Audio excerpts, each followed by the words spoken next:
membuat pertanyaan kritis. Bagi kalian yang masih suka bingung untuk membuat pertanyaan kritis, sebenarnya kalian bisa membuat pertanyaan kritis berdasarkan jenisnya. Yuk cari tahu jenis pertanyaan kritis. Yang pertama, pertanyaan jenis kausatif. Biasanya pertanyaan ini diawali dengan kata apa penyebabnya. Contohnya, menurut para presentator, apa penyebab utama masyarakat Indonesia memiliki tingkat keinginan membaca yang rendah? Yang kedua, pertanyaan komparatif. Nah, kalian bisa bertanya dengan membandingkan sesuatu yang sudah sukses. Misalnya, dibandingkan dengan negara-negara yang sudah memiliki tingkat literasi yang tinggi seperti Finlandia, Swedia, Belanda, Australia, dan juga Jepang, kira-kira apa sih yang harus dilakukan oleh Kemendikbud untuk meningkatkan minat baca bagi masyarakat Indonesia? Yang ketiga, pertanyaan jenis imajinatif. Seperti pertanyaan halu gitu, tapi sebenarnya ini terlihat kritis loh karena membayangkan sesuatu yang akan datang.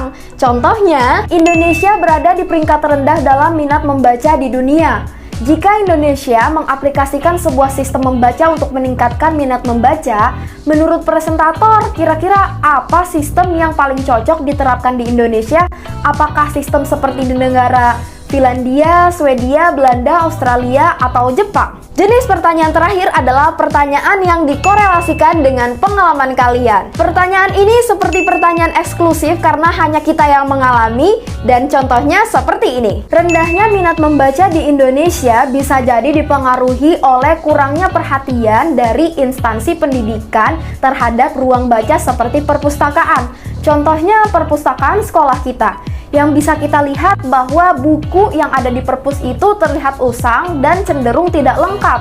Menurut para presentator, apakah hal yang demikian bisa mempengaruhi tingkat membaca masyarakat Indonesia?